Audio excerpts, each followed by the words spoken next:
بسم اللہ الرحمن الرحیم۔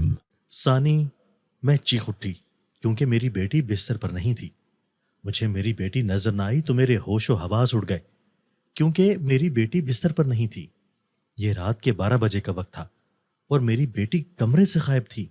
میں نے تیزی سے ایک نگاہ پورے کمرے میں دوڑائی مگر پورا کمرہ سائیں سائیں کر رہا تھا۔ ہر چیز اپنی جگہ پر تھی مگر نہیں تھی تو میری بیٹی نہیں تھی۔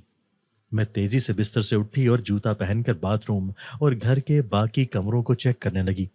10 منٹ میں نے پورا گھر چھان مارا مگر میری بیٹی کا کہیں بھی نام و نشان نہیں تھا۔ خوف و پریشانی سے میرا برا حال تھا۔ ہر طرف رات کا اندھیرا چھایا ہوا تھا۔ میری بیٹی بے حد ڈرپوک تھی کہ رات کے اندھیرے میں وہ اکیلی باتھ روم تک نہیں جاتی تھی۔ ایسے میں میرے لیے اس بات پر یقین کرنا مشکل تھا کہ وہ اکیلی کہیں چلی گئی ہے۔ پہلا خیال یہی آیا کہ کہیں اسے کسی نے اغوا نہ کر لیا ہو۔ یہ خیال آتے ہی میں بے ساختہ رونے لگی اور ٹارچ لے کر تیزی سے گھر کا بیرونی دروازہ کھول کر باہر نکل گئی۔ باہر بھی گھپ اندھیرا اور دہشت ناک سناٹا چھایا ہوا تھا۔ میں تیز تیز قدم اٹھاتی ہر طرف ٹارچ کی روشنی مارتی اپنی بیٹی کو تلاش کر رہی تھی۔ میرا بس نہیں چل رہا تھا کہ میں اپنی 7 سالہ بیٹی کو کہیں سے ڈھونڈ کر اپنے سامنے لے آؤں۔ رات کا دوسرا پہر تھا تو سب لوگوں کے گھروں کے دروازے بند تھے اور نہ ہی میں کسی کو جانتی تھی کہ بلا جھجک دروازہ کھٹکھٹا کر کسی سے اپنی بیٹی کا پوچھ لیتی۔ کافی دیر یہاں وہاں تلاش کرنے کے بعد بھی جب مجھے میری بیٹی نہ ملی تو میرا دل غم و صدمے سے پھٹنے لگا کہ ایک وہی تو میری کل دنیا تھی۔ اگر اسے بھی کچھ ہو جاتا تو میں کس کے سہارے زندگی گزارتی۔ میں اپنی بیٹی کو تلاش کرتی کافی آگے نکل آئی تھی مگر مجھے میری بیٹی کا سایہ بھی نہیں ملا تھا۔ میں نے اپنی واحد سہیلی کو فون کر کے اپنی پریشانی سے آگاہ کرنا چاہا تو یاد آیا کہ میں اپنا فون گھر پر ہی بھول آئی ہوں۔ میں تیزی سے واپس پلٹی اور اپنی بیٹی کو آوازیں لگاتی ہوئی واپسی کے راستے پر چلنے لگی۔ کچھ ہی دیر میں گھر پہنچ گئی تھی۔ رو رو کے میرا برا حال تھا۔ دل و دماغ خوف کے زیر اثر تھے کہ نہ جانے میری بیٹی کس قدر برے حال میں ہوگی۔ یہی سب سوچتے ہوئے میں جیسے ہی کمرے میں داخل ہوئی تو سامنے دیکھ کر پورے گھر میں میری چیخ گونج اٹھی کیونکہ سامنے میری بیٹی اپنی۔ میرا نام زارا ہے اور میری عمر اس وقت 33 برس ہے۔ میری کل دنیا میری بیٹی ثانیہ ہے جو اس وقت 7 سال کی ہے۔ میرے گھر میں بس ہم دو ہی ہیں، میں اور میری بیٹی ثانیہ۔ ثانیہ کے باپ کی 2 سال پہلے موت ہو گئی تھی جب ثانیہ محض 5 برس کی تھی۔ میرے شوہر کو دل کا دورہ پڑا تھا جس سے وہ بچ نہیں سکے اور قضائے الہی سے وفات پا گئے۔ ان کے جانے کے بعد میری بیٹی کا واحد میں ہی سہارا رہ گئی۔ میرے شوہر ایک کمپنی میں ملازم تھے اور ان کی تنخواہ بھی اچھی تھی جس کی وجہ سے ہمارا گزر بسر بے حد اچھا ہو رہا تھا۔ گھر میں ہم 3 لوگ ہوتے تھے تو زیادہ خرچہ بھی نہیں ہوتا تھا، لیکن میرے شوہر کی موت کے بعد ہمارا ہاتھ تنگ ہونے لگا۔ چونکہ میرے شوہر ایک پرائیویٹ کمپنی میں کام کرتے تھے تو ان کو ہر مہینے کی تنخواہ ملا کرتی تھی، لیکن چونکہ یہ ایک پرائیویٹ کمپنی تھی تو ان کی موت کے بعد ان کی کوئی پینشن یا الاؤنس نہیں لگا تھا، نہ ہی ہمیں کسی قسم کی مالی امداد مہیا کی گئی تھی، جس کی وجہ سے میں اور میری بیٹی فاقے کرنے لگے۔ میں تو بھوکی بھی رہ لیتی تو خیر تھی مگر وہ چھوٹی سی 5 سالہ بچی زیادہ دیر تک بھوک برداشت نہیں کر سکتی تھی۔ اس لیے میں نے اپنے شوہر کی جگہ اسی کمپنی میں کام کرنا چاہا مگر مجھے یہ کہہ کر کمپنی میں کام دینے سے انکار کر دیا گیا کہ میں نہ ہی بزنس کی تعلیم رکھتی ہوں نہ ہی مجھے اس کام میں کوئی تجربہ تھا۔ تب میں نے اپنی دوست سے رابطہ کیا جو میری ہمسائی ہی تھی۔ اسی کے توسط سے مجھے ایک اسکول میں ٹیچر کی نوکری مل گئی جس سے ملنے والی تنخواہ اتنی تو ضرور تھی کہ ہم ماں بیٹی کا گزارا ہونے لگا تھا۔ میں گھر کے سارے کام نپٹا کر اسکول جاتی اور پھر واپس آ کر بھی کام میں جٹ جاتی۔ میں اپنی بیٹی ثانیہ کو بھی اپنے ساتھ اسکول لے جاتی کہ گھر میں اسے سنبھالنے والا کوئی نہیں تھا۔ اسی اسکول میں نے ثانیہ کو بھی داخلہ دلوا دیا تھا تاکہ اس کی پڑھائی شروع ہو۔ آہستہ آہستہ میرے پاس ٹیوشن پڑھنے کے لیے بچے آنے لگے جس سے میرا روزگار بڑھنے لگا۔ مجھے اسکول میں ٹیچنگ کرتے 1 سال ہو گیا تھا اور ثانیہ بھی 6 سال کی ہو گئی تھی جب اچانک مالک مکان نے کرایہ بڑھا دیا۔ میں پہلے ہی اپنی تنخواہ سے بمشکل کرایہ پورا کرتی تھی، ایسے میں مزید کرایہ دینا میرے بس سے باہر تھا، جس کی وجہ سے مالک مکان نے مجھے گھر خالی کرنے کا کہہ دیا۔ میں نے اسے اسی کرائے پر رہنے کا کہا جس پر اس نے 2 ٹوک انکار کر دیا اور مجھے 2 دن کی مہلت دے دی کہ 2 دن میں کر دوں۔ میں بے حد پریشان ہو گئی تھی کہ اب کیا کروں۔ تبھی میری ہمسائی دوست نے میری پریشانی بھانپ لی اور پھر اس کے پوچھنے پر میں نے اسے شروع سے لے کر آخر تک ساری بات بتا دی، جس پر وہ کچھ سوچ میں پڑ گئی اور مجھ سے کہا کہ تم اپنا سامان لوڈ کروا لینا، تمہارے گھر کا بندوبست ہو گیا ہے۔ میں کچھ حیران ہوئی تو میرے پوچھنے پر اس نے بتایا کہ اس شہر سے آدھے گھنٹے کے فاصلے پر ان کا آبائی گاؤں ہے جہاں پہلے وہ رہتے تھے، مگر پھر وہ شہر میں شفٹ ہو گئے تو وہ گھر خالی پڑا ہوا ہے، تو میں وہاں رہ لوں اور کرایہ دینے کی بھی ضرورت نہیں ہے۔ میں نے کچھ پل سوچا، اگر یہاں رہتی تو 10-15 ہزار مکان کا کرایہ دینا پڑتا، لیکن اگر وہاں رہتی تو اسکول آنے جانے کے لیے ایک گاڑی لگوا لیتی جس کا کرایہ کم از کم 3 یا شاید 4 ہزار ہوتا۔ مکان کا اتنا زیادہ کرایہ دینے سے بہتر تھا کہ میں گاڑی کا کرایہ ہی دے دیتی۔ اس لیے اگلے ہی دن میں نے مالک کے مکان کو پیغام بھجوا دیا کہ میں گھر خالی کر دوں گی۔ اس کے بعد میں نے ایک ٹرک منگوا کر اس میں اپنا سامان لوڈ کروایا اور پھر اپنی دوست کے ساتھ اس کے گاؤں کی طرف روانہ ہو گئی۔ گھر زیادہ چھوٹا یا بہت بڑا نہیں تھا، 3 کمرے، ایک بیٹھک، ایک کچن اور 2 باتھ روم کا حامل یہ گھر مجھے بے حد پسند آیا۔ یوں تو ہمارے لیے کمرے کا ہی گھر کافی ہوتا، مگر یہ کھلا کھلا اور روشن دان گھر بھی بے حد اچھا تھا۔ میں نے ٹرک والے کے ساتھ آئے آدمیوں کی مدد سے سامان اور اپنا فرنیچر اندر رکھوایا اور ان کو ان کا کرایہ ادا کرنے کے بعد اپنی دوست کے ساتھ مل کر پورے گھر کی سیٹنگ اور ڈسٹنگ کرنے لگی۔ میری بیٹی ثانیہ سفر کی تھکاوٹ کی وجہ سے جلد ہی سو گئی تھی، تبھی میں نے سکون سے سارا کام نپٹایا اور پھر رات کو کھانا کھانے اور ثانیہ کو کھلانے کے بعد ہم تینوں سو گئی۔ اگلے دن میری دوست گھر کی چابیاں میرے حوالے کر کے اور مجھے اپنا بہت سارا خیال رکھنے کی ہدایت کر کے واپس چلی گئی۔ میں اور میری بیٹی اب اسی گھر میں اپنی زندگی گزارنے لگے تھے۔ میں نے شہر جانے کے لیے ایک وین لگوا لی تھی جو گاؤں کے بچوں کو شہر میں اسکول لے کر جاتی تھی۔ صبح صبح سارے کام نپٹا کر میں اپنی بیٹی کے ہمراہ اسکول چلی جاتی اور پھر 3 بجے واپس گھر آ کر رات کا کھانا بناتی اور باقی کے کام نپٹاتی۔ دوپہر کا کھانا ہم ماں بیٹی گھر سے ٹفن میں ہی رکھ لے کر جایا کرتے۔ ایسا نہیں تھا کہ میرے رشتہ دار ماں باپ یا بہن بھائی نہیں تھے، میرے سارے رشتہ دار اسی دنیا میں بلکہ اسی شہر میں موجود تھے، مگر میری غلطی یا پھر میری قسمت کی ستم ظریفی تھی کہ میں نے خود ان سب کو کھو کر خود سے دور کر دیا تھا۔ دراصل شادی سے پہلے میں اور میرا شوہر فیضان ایک دوسرے کو پسند کرتے تھے اور شادی کرنا چاہتے تھے۔ فیضان ایک پڑھا لکھا اور سلجھا ہوا انسان تھا جو میری کالج کی کلاس میٹ کا بھائی تھا۔ اس نے مجھے کالج کی پارٹی میں دیکھا تھا اور مجھ سے محبت کرنے لگا تھا۔ اس نے اپنی بہن کے فون سے میرا نمبر لیا اور مجھ سے رابطہ کر لیا۔ چاہے جانے کا احساس سب کو بے حد بھاتا ہے اور مجھے بھی اچھا لگنے لگا تھا کہ کوئی مجھے چاہتا ہے۔ آہستہ آہستہ مجھے بھی فیضان سے محبت ہو گئی اور یوں ہمارے روابط بڑھتے چلے گئے۔ فیضان جلد ہی مجھ سے شادی کرنا چاہتا تھا۔ تب میں 18 سال کی اور فیضان 22 سال کا تھا، یعنی مجھ سے 4 سال بڑا۔ میرے سمجھانے پر وہ انتظار کرنے کو تیار ہو گیا تھا اور وجہ یہی تھی کہ مجھ سے بڑے 2 بھائی تھے اور ان سے پہلے میرے گھر والے میری شادی نہیں کرنا چاہتے تھے اور یہ بات مجھے اچھے سے ازبر تھی، تبھی فیضان کو بھی بتا دی، جس پر وہ بھی بنا اعتراض کی یہ مان گیا۔ میں 22 سال کی اور فیضان 26 سال کا ہو چکا تھا۔ اس دوران ہمارا رابطہ آپس میں ہمیشہ بحال رہا۔ میرے دونوں بڑے بھائیوں کی شادیاں ہو چکی تھی اور اب میرے والدین میرے لیے رشتہ ڈھونڈ رہے تھے۔ میں نے فیضان کو اس بارے میں بتایا تو اس نے کہا کہ وہ اپنے گھر والوں کو میرے گھر بھیجے گا۔ میں نے بھی اپنی امی سے بات کی تھی، مگر مسئلہ تب کھڑا ہوا جب دونوں گھرانوں میں ذات کی بابت پتہ چلا۔ ان کی ذات ہماری ذات سے مختلف تھی اور صرف ہمارے ہاں ہی نہیں بلکہ ان کے ہاں بھی یہی رواج تھا کہ غیر ذات میں شادی نہیں کی جاتی۔ مجھے اور فیضان کو ذات پات سے کوئی مسئلہ نہیں تھا، مگر میرے اور اس کے گھر والے ہم دونوں کی شادی سے صاف انکار کر چلے تھے اور کچھ بھی سننے اور سمجھنے پر راضی نہ تھے۔ اور جب میں نے زیادہ واویلا مچایا تو میرے گھر والوں نے جلدی سے میرا رشتہ میری بھابھی کے بھائی سے پکا کر دیا، جس پر میں بھی ضد میں آ گئی اور بھوک ہڑتال کر دی، مگر کسی کو کوئی فرق نہیں پڑا۔ میں نے سب کچھ فیضان کو بتایا تو نہ چاہتے ہوئے بھی ہم دونوں نے مل کر فیصلہ کر لیا جسے ہم کرنا نہیں چاہتے تھے۔ نہ ہی فیضان کے گھر والے مان رہے تھے، نہ ہی میرے گھر والے۔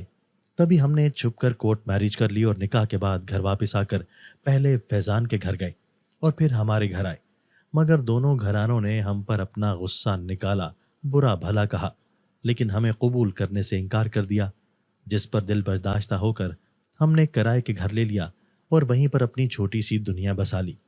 ہم دونوں کے گھر والوں نے ہم سے قطع تعلقی کر لی اور کسی نے بھی پلٹ کر ہم خبر نہ لی، جس پر ہمیشہ ہمیں افسوس رہا، لیکن ہم چاہ کر بھی کسی کا دل اپنے لیے نہیں بدل سکتے تھے۔ تبھی اپنی زندگی میں مگن ہو گئے۔ فیضان کو ایک کمپنی میں نوکری مل گئی تو ہمارا اچھا گزر بسر ہونے لگا۔ اس کے بعد ہماری زندگی میں ثانیہ نے قدم رکھا، جس نے ہماری زندگی کو خوشیوں سے بھر دیا اور ہم ہنسی خوشی زندگی گزارنے لگے۔ لیکن میری خوشیوں کی مدت نہایت کم تھی، یا شاید کسی کی نظر لگ گئی تھی کہ میرے شوہر کو دل کا دورہ پڑا اور وہ انتقال کر گیا۔ میں نے ہمسایوں کے ساتھ مل کر اس کی تجہیز و تکفین کا انتظام کیا۔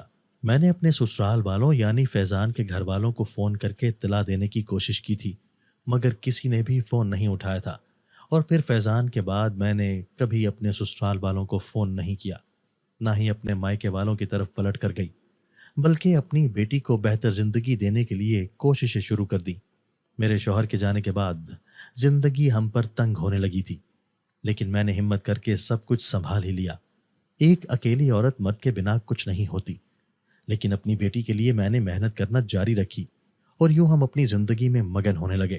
فیضان کو ہم بھولے نہیں تھے، جو ایک پیارا شخص تھا، نہ ہی بھول سکتے تھے کہ میں اور میری بیٹی اس سے بے حد محبت کرتے تھے، اور وہ آج بھی ہماری یادوں میں زندہ تھا، کیونکہ اس کے ساتھ جتنا بھی وقت میں نے گزارا اس میں فیضان نے مجھے اتنی خوشیاں دے دی تھی کہ مجھے وہ ساری زندگی کا حاصل لگنے لگی تھی۔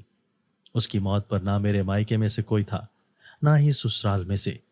تبھی میں نے بھی پلٹ کر جانے کی کوشش نہیں کی اور اپنی بیٹی کے ساتھ اپنے بلبوتے پر محنت کر کے جینے لگی۔ مجھے معلوم تھا کہ میرے گھر والے مجھ پر فاتحہ پڑھ چکے ہوں گے، اس لیے واپس جا کر میں انہیں مزید اذیت میں مبتلا نہیں کرنا چاہتی تھی۔ میرے بھائی بھی اپنی اپنی بیوی اور بچوں کے ساتھ اپنی زندگی گزارنے میں مگن تھے۔ ایسے میں واپس جا کر ان کی زندگی میں خلل نہیں ڈالنا چاہتی تھی، نہ ہی اپنے بھائیوں کا احسان لے کر اپنی بھابھیوں کے تانے سننا چاہتی تھی کہ بھابھیاں جتنی بھی اچھی ہوں، نندیں جب ہمیشہ کے لیے بھائیوں کی دہلیز پر آ کر بیٹھ جائیں تو وہ نندیں ان کو بوجھ لگنے لگتی ہیں، اور پھر وہ اٹھتے بیٹھتے اپنی نندوں کو یہ تانے دیتی رہتی ہیں کہ وہ ان کے شوہر کا دیا کھاتی ہیں اور ان کے شوہر کا دیا پہنتی ہیں۔ ایسے میں وہ بھابھیاں یہ بات بھی بھول جاتی ہیں کہ ان کے شوہر ہونے سے پہلے وہ ان کی نندوں کے بھائی تھے، جن کا اپنے بھائیوں پر پورا حق ہوتا ہے۔ مجھے اس گاؤں میں اپنی دوست کے گھر آئے رہتے ہوئے 1 ہفتہ ہو چلا تھا۔ اب میری تنخواہ کا بڑا حصہ مکان کا کرایہ دینے میں خرچ نہیں ہوتا تھا، تبھی اب میری زندگی سہل ہو گئی تھی، اور پورے مہینے کے خرچے کے بعد بھی میرے پاس کچھ نہ کچھ رقم بچ جاتی تھی، جسے میں سنبھال کر رکھ دیتی تھی تاکہ برے وقت میں مجھے کسی کے بھی سامنے ہاتھ نہ پھیلانا پڑے۔ میں 4 بجے رات کا کھانا بنانا شروع کرتی، جبکہ اس دوران میری بیٹی چھت پر کھیلنے چلی جاتی۔ ایک دن میں کھانا بنا کر فارغ ہوئی تو وہ بھی چھت سے کھیل کر واپس میرے پاس آ کر بیٹھ گئی، اور اچانک مجھے دیکھ کر کہنے لگی کہ آپ کو نانا نانی کی یاد آ رہی ہے۔ میں کچھ حیران ہوئی کہ اسے کیسے پتہ چلا، مگر پھر سوچا کہ شاید مجھے اداس دیکھ کر اسے ایسا لگا۔ میں نے ہاں میں سر ہلایا۔ آپ یہ مت سوچیں کہ وہ آپ کو معاف نہیں کریں گے، بلکہ پرسکون رہیں۔ میری بیٹی نے ایک بار پھر کہا تو میں مزید حیران ہوئی، کیونکہ میں یہی سب سوچ رہی تھی، مگر اسے کیسے پتہ چل رہا تھا کہ میں کیا سوچ رہی ہوں۔ آپ حیران مت ہوں کہ مجھے کیسے پتہ چل رہا ہے کہ آپ کیا سوچ رہی ہیں۔ اس نے اب کی بار مجھے مزید حیرت میں دھکیل دیا، مگر میں کسی بھی سوچ کو ذہن میں جگہ دینے کے بجائے اسے ڈپٹنے والے انداز میں بولی کہ تم زیادہ باتیں نہ کرو اور چلو چل کر کھانا کھا لو۔ میں اسے ڈپٹ کر کھانا کھلانے لگی، مگر ابھی بھی میرے ذہن میں اس کی باتیں پر اسرار سا انداز گھومنے لگا تھا، مگر میں نے اسے کچھ بھی نہیں پوچھا تھا۔ کھانا کھلانے کے بعد میں نے اسے بستر پر لٹا دیا اور اسے تھپک کر سلانے لگی۔ اسے سلانے کے بعد میں خود بھی لیٹ گئی اور تھکن کی وجہ سے جلد ہی گہری نیند میں اتر گئی۔ میں رات کو گہری نیند میں گم تھی جب میں نے ثانیہ پر بازو رکھ کر اسے قریب کرنا چاہا، مگر میرا ہاتھ بیڈ پر جا پڑا۔ میں نے بند آنکھوں سے ہی بیڈ کو ٹٹولا، مگر ثانیہ تک میرا ہاتھ نہ پہنچ سکا۔ میں نے جھٹ سے آنکھیں کھولی۔ ثانیہ! میں چیخ کر اسے پکارتی ہوئی اٹھ بیٹھی۔ خوف و پریشانی سے میرا دل زور زور سے دھڑک رہا تھا، جیسے ابھی باہر آ جائے گا۔